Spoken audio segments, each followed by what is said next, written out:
Welcome to In It to Win It. This is Steve Barton, and thank you for tuning in. We're here for Monday market moves, what happened last week in the markets, and what I expect for next week. Alrighty, let's go to the charts. Starting out as always with the S&P 500. Okay, really exciting here, down 2.6% for the week. Whoops, there we go. Get it back on the cursor. Down 2.6% for the week here. A gap down here wouldn't surprise me. It was just barely caught here by the 200-day moving average. So there is a chance that we get a bounce off of this. I think that's pretty unlikely. This to me looks like we're ironing out to get like an island reversal, which is basically where you have a gap up. This goes like this, and then you get a gap down as it continues down. So we'll see if that irons out or not. But would be pretty interesting if it did that. And yeah, so I see your initial support is going to be right around here. We'll call it 5,700 to maybe 5,675. That gap right there, that's going to be your initial support. That could be where it gaps down. Time will tell on Monday, but I see the S&P going down. Or I'm sorry, not on Monday, on Tuesday. I see the S&P going down on Tuesday. So Monday is a stock market holiday in America. It's Memorial Day. So thank you to all the veterans and their families. Dow Jones Industrial Average down about the same, 2.5%. So it broke through the 200-day moving average and then reversed right back down and failed. So we might have another, another leg down. You got the 50 moving average here to catch it, but that's about it. I see this going down next week. Dow Jones Industrial Average divided by gold. So we did get a slight run up and then it's rolled right over. And so that means that when this chart goes down, gold is outperforming the Dow Jones. When it goes up, the Dow Jones is outperforming gold. Looks like next week it's probably going to continue and gold will outperform the Dow Jones. The dollar is down 1.9% for the week. So we got kind of a lot of support where it is now. Well, maybe a lot is the wrong word. That we have some support where it is now. We have more down here around 98. Let's see, the low is 97.92, and then that one is 98.01. So we'll just call it 98. So you have initial support right there. And that's about it. After that, there's not a whole heck of a lot of support down below it to catch. So we'll see if that holds or not. If Trump gets what he wants a weaker dollar so that our dollars buy less, but people are more likely to want to buy our exported goods. And so we'll see if he gets it. You know, the weaker the dollar is, the more, weak interest rates, you can borrow more. We'll see if it happens. The 10-year yield is, it's up at 4.5% now. So we're not too far from our 5% target. This loosely drawn trend line right here is basically just showing the trend is up. If this gets to 5%, this is pretty bad for the American economy. Basically, mortgage rates are, handled against the 10-year quite a bit. That's kind of what they use as their benchmark. And it, all of a sudden now nobody can afford a house. The economy really goes into recession. So the higher this goes, the worse it is for the economy. And it looks like it's going up to me. We might have a little correction next week, but I think overall this thing is going higher. 10-year yield minus the 2-year yield changed about 14% over the week.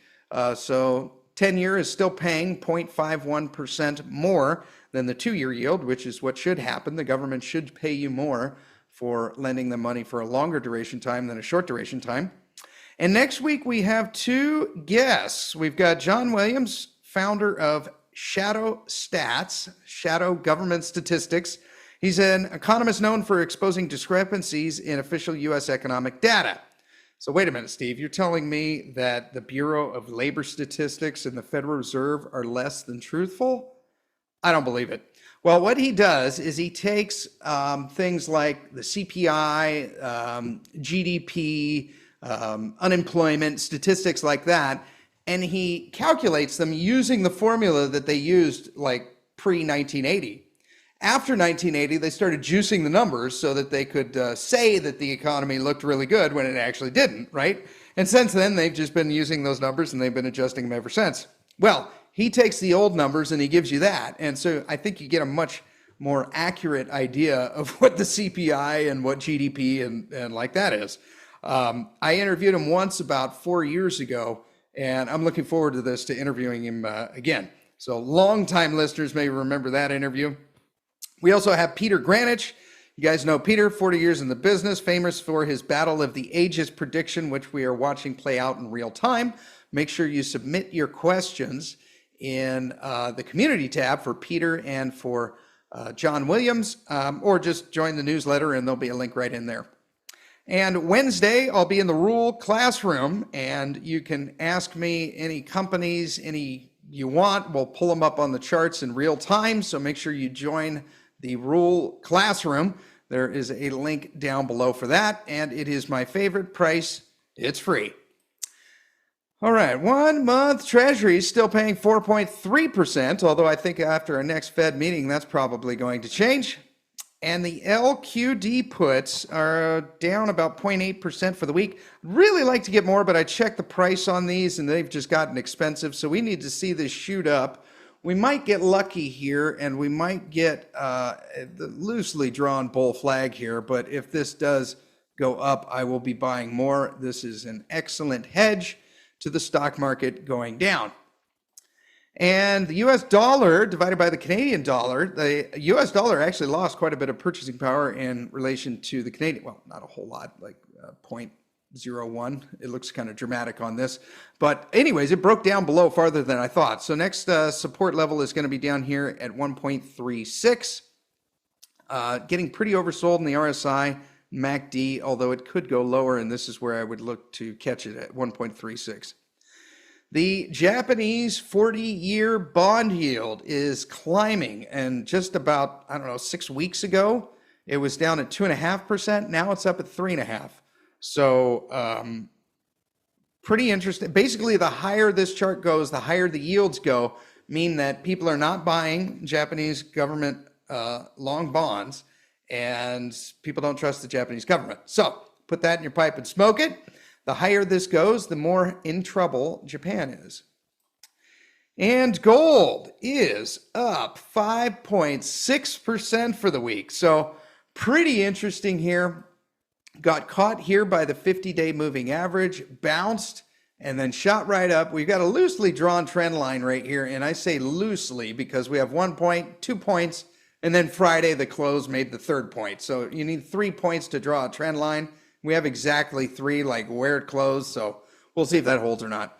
The higher this goes, the more I'm questioning whether we're going to get a real correction here in gold or not. My original thoughts were that basically it would make a path somewhat like, let me pull this up here. Oops, 1 sec. I got to get my drawing tool out of the way. There we go. All right. And move that down. Okay, drawing tool, boom. My original thought was that this was going to kind of come down here, maybe like touch the 200 moving average and then scooped up, something like that, but the higher this goes, the more I'm really questioning that. And we may actually just kind of get like a real bullish consolidation where it just does something like this going sideways before we get that next big leg up. So we'll see. Looking really good. We got a lot of support underneath it. A boatload of support around 2,800, but that's getting higher and higher every single day as gold grinds sideways and goes up. So we shall see. And Manfred says he's asking about the charts, and basically as I'm going through, I say here gold is up 5.6% for the week, but he's looking over here at this number, and it says no, it's not. It's up 2.15. What I have to do every week is I have to click on weekly, and then I see that weekly gold is up by 5.6%. But this number over here is caught on the daily, which is reading Friday's number. So if anyone knows how to change these numbers over here to not reflect the daily and to reflect the weekly, but I can keep the daily chart up and have this reflect weekly, please. Let me know in the comments below or email me stevebartonmoney@gmail.com to let me know how to change these to the weekly, because you will save me 20 minutes every week of me manually writing down what it was for the week, but I can look at the chart daily while we're on Monday market moves. So if you know how to do that, please let me know. That would save me about, I don't know, 20 hours a year or something like that. And then let's see, Evil US Empire wants to know, isn't gold forming a head and shoulder? I'm not sure, I'm learning, but in the chart early March to April. Okay, I don't really see a head and shoulders here, but we have a really good example of a head and shoulders coming up in, let's see, it was gold divided by uranium. So stay tuned for that, Evil. And gold divided by the S&P 500 had a sharp move up, meaning that gold outperformed the S&P 500 by 8.4%. So I thought that this would come down a little more. It didn't do that. Just shot up. And pretty exciting. So we'll see if we can break out above this 0.67, which would be where we have quite a bit of resistance going back a ways right there, but looking good for gold. And CEF is up 5% for the week. So if you're new to the show and you want some gold and silver, this is the place that you start, kind of a one-stop shop. First entry point, look at these red, yellow, and green lines. And basically, as you hit each of these are kind of your buy points, and you buy more as it goes down. You know, if you believe in the thesis, as this gets cheaper, the deal gets better, so you want to buy more. That way, when it finally does reverse, you're in the black really quick. All right, PHYS, physical gold on the stock market. We had basically the red line hit, came within a few cents, 6 cents actually. If you're on it, you got it. If not, still like $24 as an entry point. And GDX killed it, up 9.1% for the week. Just absolutely outstanding. Last week I said I liked this level, the yellow line here, 41.50 a lot. I'm really questioning whether that's going to hit or not. You know, I may need to move these lines up a little bit. I'm not nearly as confident that this 41.50 is going to hit anymore. I feel pretty confident the 45 will. 41.50, we're probably going to need some kind of liquidity crisis. Same with GDXJ. That one's up 10.2% for the week, so still killing it. But again, I'm not as convinced about this yellow line here. I think I may need to move these up a little bit. And just for reference, these green lines, I feel like there's about a 15% chance that they'll get hit. So unlikely, but if they do get hit, it's a real winner. All right, in Franco, Nevada, the best gold royalty company on the planet, is up 5.4% for the week. So had a drop down, went through the 50 moving average, then bounced right back up. You know, now that I'm looking at this, how do we look on the Fibonacci here? So if we run this into there, oh, look at that, right there, right on the 618. So if it comes right back down to that level, that's actually probably where we should be moving our red line, which would put you at right 155. That would be a nice entry point. And Gold Royalty Corporation absolutely killed it this week. If anyone knows what happened, I didn't look to see if they had any news releases, but this thing just shot up. We had our red line drawn here at 144. I know some of you got in back here. Good on you. You are up, what is that, 27%. Killed it. Almost got in right here on Thursday of last week, but it didn't quite hit it. Came within a literal penny. I guess I should have moved this up 1 cent and got it. So our resistance is going to be up here. I think this is our target line is $2.08. If gold continues to run, this should be a nice leverage play on it. I think I'm going to be holding this one for probably the 3 to 5 year time frame, but as we go up, we need to trim our position. And Origin Royalties up 1.8% for the week. Moved past the point of concern on this one. Still waiting on the triple flag precious metals deal to go through, but looking great. Once that deal goes through, I think we're probably going to get a sell-off in this one and in triple flag, and I will be buying both. Barrick Gold up 7% for the week. So New guys, your first entry point hit right here at 1775. Congratulations, you're in. We're now above the 200-day moving average. I think this little blip right here was just kind of when they're changing their ticker, and you couldn't find it on stock charts or anything. And now we're up and running. So nice little bounce right here above the 200-day moving average. I don't see any buys, but I like 1775, 1625, and 1525. And Newmont up 7.1% for the week, so came right back down through the 50 moving average, almost touched this red line and the rising 200-day moving average. Didn't quite get there. Sometimes I'm a little too cheap with my lines, and I'm often off by like a nickel or a penny or 10 cents. So it may do you better to up your limit orders by a few cents from wherever I draw these lines at fastest prologue. It's probably going to continue. I don't see any buys right now. I want to see this correct back down. Watch this rising 200-day moving average. Agnico Eagle killed it, up 10.5% for the week. So watch for these technicals to reverse. A lot of these gold stocks are going to look the same. I like first limit order 100, then 89, then $78. And B2 Gold up 13.9% for the week. So this option is working out really nicely. So I got a long dated option on this one. It doesn't expire until January of 2027. Strike price was $250, so we're in the money.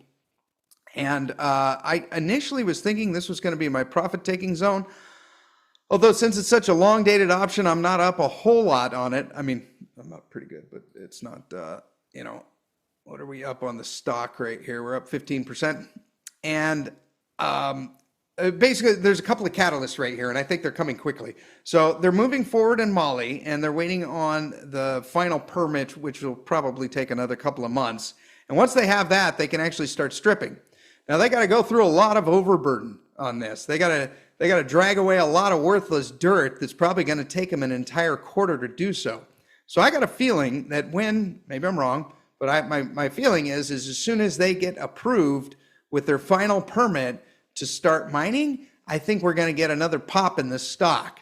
That's where I plan on exiting maybe some or all of my option here, and maybe sell half the contracts or maybe sell the whole thing when we get that pop, if. And then after that, I think the next quarter after that, the earnings are going to be pretty bad because, hiring a bunch of people to move worthless dirt and spending all the diesel to do so is not good for earnings. But then after that, then they can start mining the valuable ground that's under there, which will start bringing in gold and bringing in ounces. So I think we'll probably get a pop when we get that permit, in which case I'll be exiting the option. After that, I think the next quarter is going to be kind of bad, and we can rinse and repeat and do this again. Maybe I'll run a put to the downside. I don't know, but that's my basic plan with B2. And so basically, how did I catch this, right? Like, how did I catch this right here?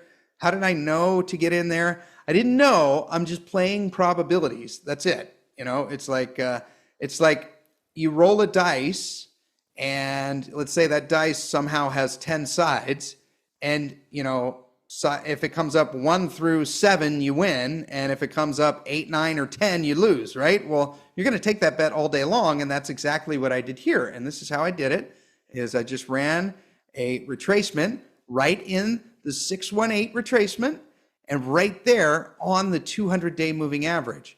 So pretty cool, right? I mean, you guys could see exactly how it hit right there, hit right on the 200-day moving average. This is one of my favorite setups to bet, is the 618 and the 200 moving average. And it actually happens quite a bit. It's almost like a self-fulfilling prophecy. So if we want to look at some price targets on this, now we can use the extension, and we go up here to there and down there and string it over so we can read it easier. I'll scrunch this up, make this bigger. And then these are your price targets. So we're right through one of them right here, which is the 50% retracement. 618 is going to be up at $3.46. So maybe I should move this up slightly higher, right around there. And then the 78.6 is going to be 362, and the 100% retracement is going to be $3.84. And then the 1618 is going to be right up here at $4.43. I don't know if we'll get to that, but I don't think it's a coincidence that that lines up right around back here. Okay, pretty cool how you can use these things and kind of get price projections and know where to buy and to sell. I'm going to be going over this in my new technical analysis video series. So you guys have been bugging me for over a year to do it, and it is just about done. I go over all things like this, go into detail, show you exactly how to set up your charts just like this if you want, or however you want to set them up. And my goal is to have this out next week. Equinox Gold up 12.7% for the week. So this one's got a little bit more week before last. Looking pretty good right now. Same kind of setup right here, right on the 200-day moving average. We did not have that fib retracement, but I fundamentally believe in this company. This is going to be a longer-term hold for me for the bull market in gold, and I think any buys towards this bottom part of this parallel channel is a good deal. G Mining Ventures up 12.4% for the week. So week before last, you guys hit your red line. Congrats, you're in. And now we're all the way up to the upside. And Rio 2. This is my highest conviction junior gold miner. Looking like we're coming up on a bit of a double top right here. Wouldn't surprise me at all to correct back down. I like the first limit order here at 68 cents. And if you don't want to miss out, I might make that 71 cents here on the OTC. It may not get down to, this might be one of those where I'm getting a little too cheap. 71, I think you're pretty likely to hit. 68, a little less likely. And silver is up 3.9% for the week. So I moved some of these lines up. So you guys that were seeing the $30 and 28 before, now it's 32 and 30. And I still kept the 26.50 in there, although I believe this is becoming more and more of a pipe dream. We almost hit it on our, what did he call it? Liberation Day?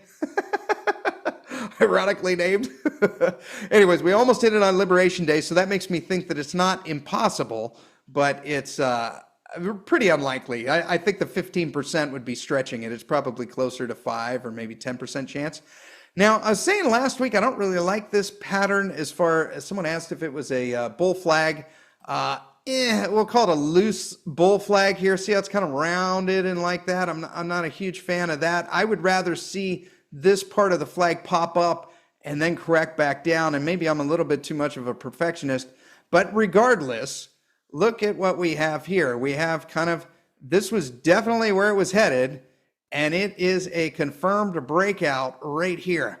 So I think it's more likely that we see 35 than we see 32. Okay, so I'm pretty excited about silver here, and I like it a lot. If this is a bull flag, what we can do is we can measure. Now, maybe we shouldn't be going down here to the 27, and we should actually, because if we go out here to the smaller time frames on silver, we can see that where is it? Back down here. We can see that sell-off down here when it got down to like 27.50. That was probably for 5 minutes and like one guy. You know what I mean? So I think it's more prudent to put the measure stick here around like 29, or maybe even stretch it a little bit down here to like 28.50 than it is to go all the way down there. So rather than chasing that wick to that wick all the way down there, maybe put it down closer to here, like which is like 29.25. So anyways, if we measure it from here to here, and then we measure up in the breakout right here of the quasi bull flag, we could see that we get all the way up here like 37.50. That conveniently lines up right back over with this one right here. I don't know. I think we're getting close. We've been waiting on this for a while with silver. I don't necessarily see any buys right now in silver. These are the kind of things that you got to buy when nobody's talking about it, not when we're talking like we are now. But still pretty exciting for silver. I think this is semi-significant. Now, also 35, I drew this white line like, I should probably draw it like 4x. Like this is a heavy resistance line. So to get through that is significant. We need to see a weekly close above this, and then I think we're going to 37 in short order. All right, Gold divided by silver. So essentially the gold to silver ratio. Last week it was 98.5 to 1. And now it takes 100 ounces of silver to get 1 ounce of gold. And PSLV, this is physical silver on the stock market. This is kind of exciting. Coming up for a little double top right here. And I said last week that I thought that this was going to move down. And now that I'm looking at it, I don't know why I said that. Right here, this was Friday's, I was going to say candle. This was Friday's bar. I mean, that looks like it's going up to me, and it did. Anyways, hindsight's 2020. I don't see any buys right now. I'd wait for this to come back down at least to this 38.2% retracement. Ideally, the rising 200-day moving average. SIL, this is looking pretty impressive right here. Possible breakout coming in SIL right now. Looking good. I mean, it's coming up for essentially a triple top right here. If it breaks up above that and gets into the 43s, there's not a whole lot to catch it for a while after that. It could go up to the 48s or so. We'll see. SILJ is up 7.6% for the week. Oh, and SIL was up 8.2%. So SILJ up 7.6. Now, I like watching right here. So you guys, a lot of you guys got in right here at the 11. Oh, no, you know what? I think I just put in new lines, so you didn't. So these are the new lines right here, 1175, 1050, and 775, which is probably a pipe dream. Watch this retracement right here. Watch for like a little double bottom. Watch this 200-day moving average. You know, if you don't want to wait until the 1175, I think buying around this 200-day moving average, which is right now, this is exactly 12 bucks, isn't a huge error. You know, I wouldn't buy a lot, but you know, maybe make that your starting position. But yeah, I like that level for SILJ as a starter. But then after that, the 50% retracement, and then the 618 is my favorite. And that's at, we'll call it $11.50 and $11.20. And Pan American Silver up 6.2% for the week. So this one, let's see. So we got a discount on this one. So it looks like they're purchasing Mag Silver. I think that deal is going to go through. And so this was more of a fundamental bet than a technical one. See, I was buying down below the 200-day moving average here. It did line up with my yellow line, 2250. So, you know, if you guys are setting your limit orders, then you got that one. Yeah, I like this a lot. I think this is going to be really leveraged to silver. I think this is going to be a fantastic one. One of the, you know, air quotes, safer silver companies, if there is such a thing.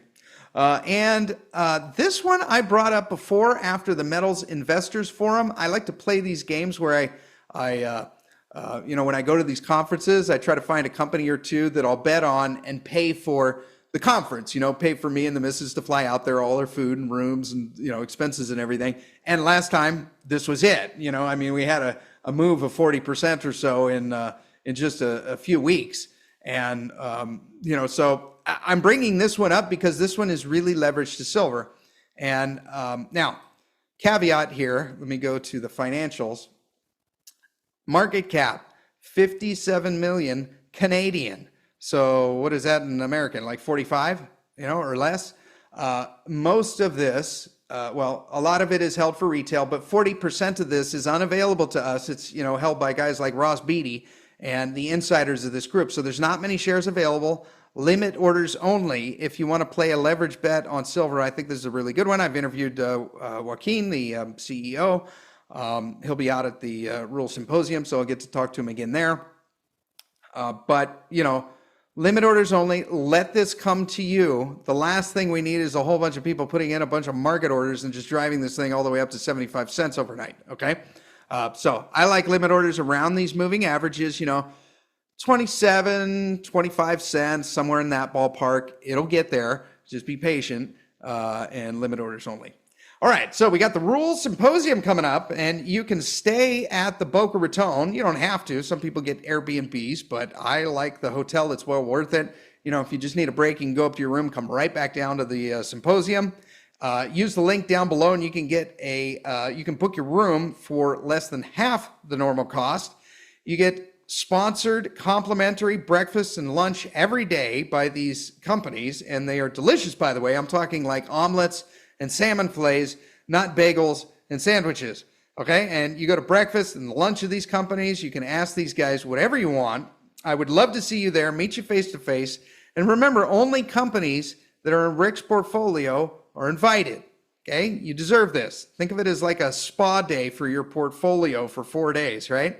And like I said, I like to play these little games where I'll find these companies where I can pay for the trip through these quick bets. And I'd love to see you out there. And I'd like you to play the game with me. I've yet to lose that game at any one of these conferences, so we'll see. If you can't attend live, there is a live stream option. And as Rick would say, you can enjoy that from the comfort and convenience of your own home. That's what I did before I could start attending these in person. So the link's down below. I hope to see you there. And copper, paging Dr. Copper is up 5.3% for the week. Most of that came on Friday. Pretty impressive. Is coming up to some resistance around $5. We'll see if it gets there or not. My bias for copper early next week is up, but I am really paying attention to this upward sloping trend line right here, which is where we want to be adding to our copper stocks. Gold divided by copper is up 0.3% for the week. So last week it took 693 pounds of copper to get 1 ounce of gold. This week it takes 695. We'll round up 696 pounds of copper to get 1 ounce of gold. Now that I'm looking at this looks like a real bull flag right here. So are we going higher on gold and lower on copper? That would kind of go in with my thesis. Look at that. Look at that, and look at that. Yes, okay. Lining up here, looking good there. Okay, what I'm looking at down here, and I go over this in my series, is we have down at the bottom here, we've got red histogram. Oftentimes you get double humps. Sometimes you get just one big hump right there. Yeah, looks like gold is going to outperform copper by quite a long shot. I mean, if we do you guys want to do this real quick? We'll just measure the pole and project it up. Assume the breakout's like right there. And what did we get? That brings us up to, wow, almost 900 pounds of copper for 1 ounce of gold. I'll believe it when I see it, but that's what the charts are saying. Okay, COP.U is up 3.3% for the week. I think $7 and below is a buy, and it looks like $8 right here, $8 to $8.25 is going to be your take profit zone. COPX is up 4.7% for the week. So let's see, we broke through and closed above the 200-day moving average. So that is fantastic. It acted as resistance before, and it closed above it. So that's really good. If we do get a correction in copper, that's not going to mean squat, but I do like seeing this break through and hold above the 200-day moving average. And COPJ, so this is a junior copper miners ETF, is up 9.5% this week. So hitting on kind of resistance now. I'm just going back over right here, the price action in late March, and quite a bit of price action going back. See, we got back here in April of 2023. A lot of price action around here, and then again right here. So yeah, I'd have your first limit order set at 1850. Freeport McMoran up 2.6% for the week. So for the regulars, you had your limit order hit back here, and yeah, still in a general downtrend. We got a downward sloping 200-day moving average. Until we break through that, I'm not real convinced that this is going to go to the upside. In the meantime, treat them just like every other copper stock and buy on weakness. And Maduro Capital flat again for the week at 14 cents. It looks like we're putting in kind of a floor around 13 or 13.5 cents. And Uranium, amazing, had a wonderful interview with Justin Hune. Be sure to check that one out. It was basically perfectly timed. We went into the new Aussie tax on unrealized capital gains. So now Justin and I were just kind of spitballing what we knew like in a hot minute right there as it was. But if you check out the comments in that episode, there's some really sharp investors that left some good knowledge in the comments. So if you're an Aussie, oi, oi, oi, and you have a super account, okay, and the value is over 3 million, this applies to you. So I would go to that episode if you're not already totally familiar with this and learn on unrealized capital gains. So, also on uranium, it looks like Trump has taken Rick Rule's advice and is lifting restrictions through executive orders to streamline nuclear power. So uranium had an amazing Friday. You can't tell in the spot price right here because the spot price was flat for the week. But check this out. Gold divided by U308 divided by uranium is up 5.6% for the week. So actually gold outperformed uranium here, but check this out. Okay, so we got this from Chris on Twitter. Chris, thank you for pointing this out. I wouldn't have caught this. This is, who was asking about the cup and, or the, I don't remember. Someone was asking about the head and shoulders pattern. Check this out. All right, so right here, left shoulder, head, right shoulder, okay? And the way you can measure these is you just take the head down to here, project it down, and we could go down as far as here, like 39 or so. So basically what this is saying is it looks like uranium's going to outperform gold. Bullish for uranium, so pretty cool. Chris, thank you for pointing that out. And yeah, it's a reversal pattern.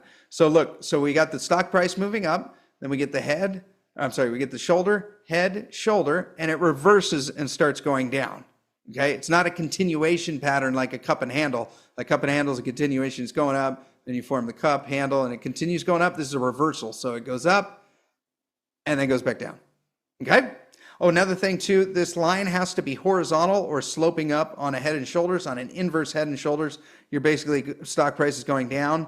So the inverse head and shoulders has to be going down or sideways, and then it reverses and goes the other way. All right? Okay, and the Sprott Physical Uranium Trust is up 6.9% for the week, so still 66.2 million pounds at now only a 3.7% discount. Okay, so no longer the 12 or 13% discount we were used to for so long. Now, this is significant here. We broke out of this parallel channel. Okay, so look at this. You know, even forget the bottom part of the channel right here, okay? Just look at the top part right now, and it hit once, twice, 3, 4, 5, right? 6, and boom, broke out and closed above the 200-day moving average. Now, oftentimes when you get these sharp moves to the upside because the news that we had with President Trump and, you know, all these executive orders for energy, you know, you might get a little bit of sell-off, and I was literally like watching the whole time on you know, before the market closed, deciding whether I should like sell or not. And anyways, I ended up not doing it. My reasoning was because a lot of these equities had closed above, or I could tell they were going to close above the 200-day moving average, and they did. So I held off. But it was a close decision. If it looked like, let me do some drawing here. If you had the 200 moving average like that, and basically you have the price action bar, and it went up, and then came back down, and, you know, looked something like that or closed like that, then I probably would have trimmed my position. But the fact that it closed above it, that's significant. All right, Cameco, look at that. Absolutely beautiful. Coming up on some resistance right where it's at now. Okay, so if anyone wanted to take profits here, no one would shake a stick at that. Up 14.5% for the week. So we're starting to see the rocket ships on Twitter. Okay, uranium's becoming popular again. So we buy when everyone hates it, and we sell when everyone loves it. Okay, so remember that. URNM is up 12.3% for the week. So again, I was watching at the close, and it closed above the 200-day moving average. I hope we see a green bar here on Tuesday, and we continue this trend. Maybe we will, maybe we won't. I don't know.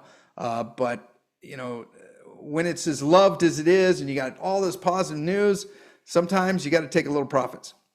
URNJ up 14.8% for the week. So target right here is going to be the 200-day moving average. We'll see if we get there. Right now it's at $19.12. And UROI, check this one out. Beautiful. Up 25.3% for the week. So this was the biggest volume day that we have ever had on this one. Almost 11 million shares traded.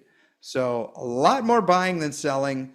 I think there's a premium put on American uranium, and you can see that through UROI here, and UEC up 21.9% for the week, broke and closed above the 200-day moving average. So I changed my plan here for Uranium Energy Corporation. I think I'm going to hang on just a little bit longer. We'll see what the price action looks like. I could change my mind next week, but yeah, liking this one a lot. I'm really happy I made these bets down here, and did trim a little bit right there as I could tell it was rolling over. I didn't know Trump was going to come out with these executive orders, and now that I can see the future, I wish I hadn't sold 20% there, but you know, hindsight's 2020. Be sure to check out our free newsletter. I talk about all these concepts in there, and as the name would suggest, it's free, my favorite price, so there's no spam. I'm not going to sell your email to some marketing company or something. It's just you and me. One email once a week comes out at 10 a.m. Pacific time every Sunday. It's a summary of all the guests that we had for the week and this weekend show. So basically, you can get a summary, something you can read in 3 to 5 minutes, and it summarizes the 5 or 6 hours of content that we have for the week. Also put in there links for future guests for the next week, and go to stevebartonmoney.com to sign up for that, or just click the link down below. All right, crude oil, WTI, is down 0.7% for the week. So I was really hoping to run a put on this, and it just never really hit my idiot-proof $65 line right there. Got close, but just never touched it. Looking like it's probably going to bounce next week and go up, so maybe I'll get a second shot.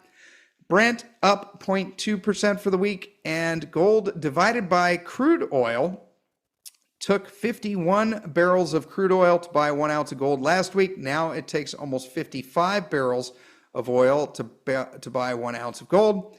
XLE, so this one's pretty interesting. It did have a nice little sell-off right here, loosely drawn trend line right here. I put it in red. You could use this as your starter position if you want, instead of a horizontal one, which is basically now. After that, I like 79.25 and then $75.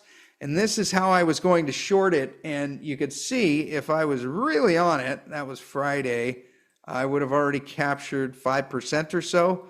But I just didn't see anything in this that really told me that crude oil was going to come down. I mean, I guess maybe I could have caught that Wednesday. I don't know. And sometimes there's just no setup. All right, and ExxonMobil is down 4.8% for the week.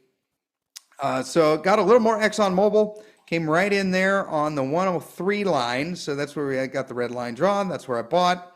Next level, I like 100, and then after that, 96. I think this is cheap now, and I think it's likely to get cheaper. But you know, if you don't have any Exxon, this is 5% of my account. This one company here, and maybe that's kind of crazy, but I like this one a lot. This is like a dividend monster. It's going to be so good.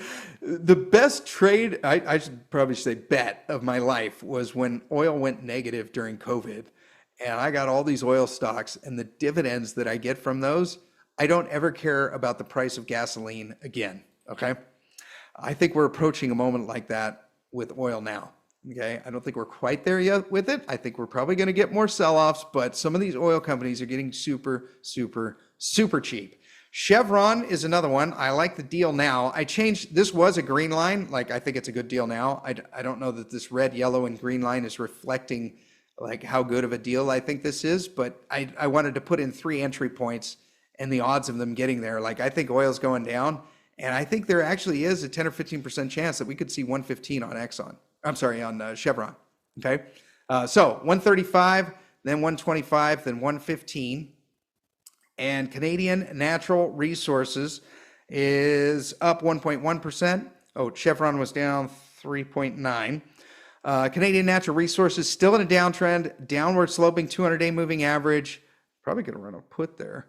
Yeah, I think this one will do well. Canadian oil sands, yeah. Like a limit order down here, $25 and then 23, and I should put a red line in here. Maybe we can do one of those right now. How about, let's call it 27.25, alternate H. Oh, wow, that's a white line. Okay, so we right click that, go down to settings, coordinates, 27, 25, and then we go over here to style, make it red, and press OK. And then if we click on this, we make it 1. There we go. And done. Blackstone Minerals, this one is down 1.1% for the week. This chart's kind of at risk of breaking down. Doesn't look fantastic. If it doesn't hold this 618, which it closed slightly below it, this one could have a lot more downside, might get down to 13. And natural gas, flat for the week, but hit and bounced on the 200-day moving average, so I would look for it to hold that and probably move up. And Devon Energy, this one is looking exciting, down 6.3% for the week. So, yeah, just kind of falling down like this level at $30. I think now is fine, okay? But I think it's going to get cheaper. I think $30 after that, $27.25, and then I moved up the stink bid. Or no, I didn't. I kept it down at $18.25, but that's probably dumb. Should probably be up closer to like $21. But yeah, I like this one a lot. I think this is a long-term bet, just like Exxon, and I think it'll do well. Birchcliff Energy up 3.6% for the week, so Canadian natural gas is doing well. Coming up on some resistance right where it is now. No buys. I like $4 and then $3.15. And Peyto is also doing the same, performing quite well, just skyrocketing up there, up 1.1% for the week. So it's hitting resistance basically now, lining up with some resistance back here of June of 2022. I like 1065 and $9.75, which are probably now pipe dreams. And coal, thermal coal up 7.2% for the week. Nice little bounce there. And met coal is exactly flat for the week, still under that 200-day moving average. Excuse me. And the coal ETF is down 2.8% for the week. A lot of resistance now. So basically, maybe resistance isn't the right word, but it kind of looks like it's grinding out sideways right here. So we might be putting in a bit of a bottom. We've got about 15 million assets under management, still the same number of shares, 890,000. Glencore, this was interesting, loosely drawn trend line right here, and we closed above the 50-day moving average. We still got room to go in the technicals here. RSI is only 58. I don't see a buy now, but yeah, I like this. Looking good. AMR down 7.5% for the week. This one also looks like it might be putting in kind of a bottoming pattern right here. You know, if you want some AMR, I like a limit order of exactly $100 because that one hit exactly before. Maybe even go $1 above that just to make sure you get it. But yeah, kind of interesting. Setting up for a little double bottom right here. So right there and then right there.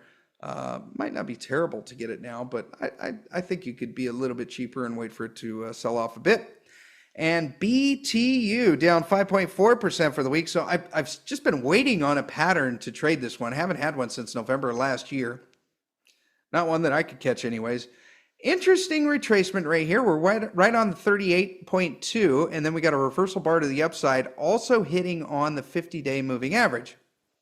So that would be an interesting spot, but what I'm going to wait for is I'm going to wait for it to come back down here into the 50 or the 61.8 would be ideal, and then I may run an option on it. That would be around $12.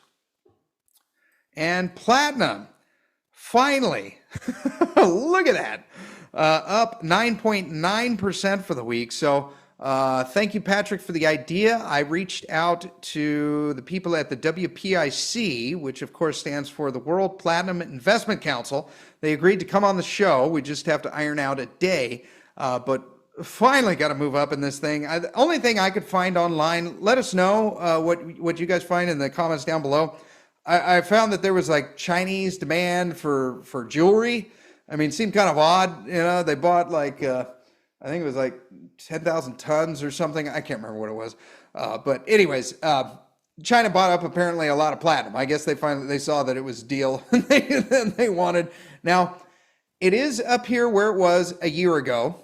So longtime listeners will remember that, and then where it was a year before that. So this isn't unprecedented, but it hasn't happened in a year. And I'm hoping it just continues to go, although it looks like there's kind of some bullish consolidation here. We'll see what happens. We'll see what happens next week. But awesome to see this finally going. You know, we've been in this for 2 years and it's just done absolutely nothing. So hopefully this time is different. PPLT up even more, 10.9%. So these starter positions that we've been talking about forever, 85, 83, and 80. Hopefully those are now pipe dreams and everyone's in and you got 2 or 3% of your portfolio in this and you're just waiting for a double. All right, palladium is up 4% for the week. Same thing with the starter positions. I'm not even going to bother mentioning them. We got to wait until we are up above the 200-day moving average. That's good. We'll see how this irons out. Yeah. Same bad time, same bad channel with palladium and platinum. We just need Russia to run out. It's what the story is, or some issue in South Africa, Zimbabwe, or Russia. And SPPP jumped up. That one is up 7.7% for the week. So $9, your first limit order. I've been talking about this for years. One other thing, got a lot of feedback after the episode with Jordan about PFICs. So PFICs are passive foreign investment companies. I don't think about these as much as I think maybe I should, because a lot of the bets that I place are in these like tax protected Roth IRAs and tax protected accounts. But if that is not you and you have some sizable investments that are PFICs like this fund, in your brokerage accounts, this does apply to you. And I don't want to scare you, but if you don't have some of these bets in the right accounts, you could be rewarded for being so smart and doubling your money that you give it all back to the government. So sign up for our newsletter. I'm going to include some links for information on these PFICs. And thank you, Mr. Warren, for putting those in an email for me. So I literally just copy and paste. And some common PFICs that you see us talk about all the time here. The copper one up here, COP.U, COPJ, possibly Origin Royalties. There's a lot of these that we talk about all the time that if you don't have them in these tax protected accounts, this one right here, SPPP, like SPPP is a PFIC, PPLT and PALL are not. So if you have this fund in a brokerage account, might not be a bad idea to just sell on Tuesday and then immediately buy PPLT and PAL in equal amounts, and you'll essentially recreate the SPPP, but it'll be protected under not being a PFIC. All right. Again, not a tax advisor. This is not tax advice, but sign up for the newsletter and you'll get that link. All right, and platinum divided by silver finally outperforming here. This is fantastic. Platinum divided by silver, platinum outperformed by 5.8%. Platinum outperformed gold by 4.1%, so looking great. And nickel futures exactly flat for the week, building kind of like a base of support. There seems to be a base of support around 15,000. And NIKL is getting pretty stretched right here, up 5.4% for the week. I feel like there's a correction coming. I said that last week, and I've just been wrong for the last couple of weeks, but are coming right up here on the 200-day moving average. RSI is 71. This is way too small to run any kind of short or anything, but yeah, I think we might have a little bit of a correction coming here. Centaurus Metals up 4.7% for the week, so still in the bottom part of this parallel channel, although I like touches towards this blue line a lot better. And then the stink bid is in down here at 21 cents, which a lot of you got back here a few weeks ago in the beginning of April. And the Bloomberg is up 1.7% for the week, so might get a Fibonacci retracement right down here to the 200-day moving average. Last week on Monday, it hit right at the top rail of that at the 38.2. We basically needed to run up here around the 106, 107 level, and then it looks like we're going to have a breakout. But as long as we're above that 200-day moving average, it looks like all systems go. And iron ore down 0.3% for the week, still trading in the middle of the range between 112 and 192. BHP down 1.2% for the week. Looking pretty fantastic. Kind of like a little bull flag there that played out. Still under the 200-day moving average. I think last time we asked Rick about this one, maybe a week or two ago, he said he had it at a 4, although it was cheaper then, and maybe something's happened that I'm not aware of since then. Same with Rio Tinto, down 1.7% for the week. Still got to break through that 200-day moving average. It's trying. Still got to get up there. And a couple weeks ago, he also had this one at a 4. And the PIC ETF, our favorite metals and mining ETF, is up 0.2% for the week. And same story on this one. Got to break through that 200-day moving average. I don't see any buys right now. I really like buys down here at 30 bucks. But less so now. It's up 20% since then. We need another liquidity crisis to get into this one.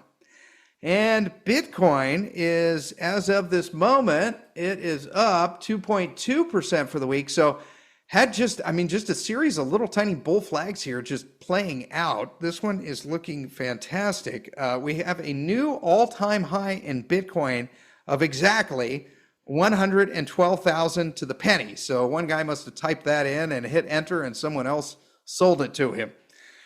The extension target so a way to get some of these extension targets right here, we could go, let me do this, and we will use our extension.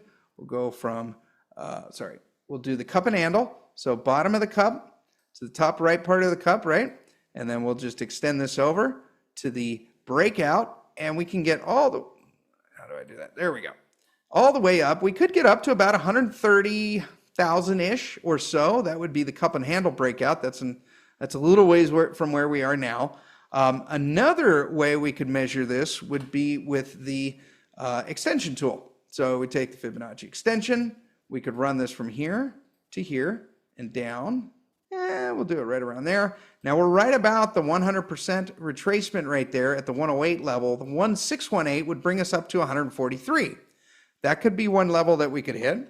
Another one that we might want to eye would be this one right here. We'll take it down here from the bottom to the top and to the bottom and string it out. And we could get all the way up. These are the levels that I would want to be watching. So we're at the 618 right now, or roundabout. And then the 786 would be 122. The 100% would be the 134, which lines up pretty closely with the 130 of the previous retracement we did. And then the 1618 would be 170,000. Now, if the stock market rolls over, I don't think that's going to happen. This has been, generally speaking, a pretty leveraged bet to equities into the stock market. So if the stock market rolls over, then I do not see that happening. Alrighty, well, I hope you guys got something out of that. Thank you for being here. Be sure to sign up for the free newsletter. Check out the Rule Classroom and the Rule Classroom Plus, and try out this software Trading View for free. There is a link down below. Go to stevebartonmoney.com for more, and have a wonderful day.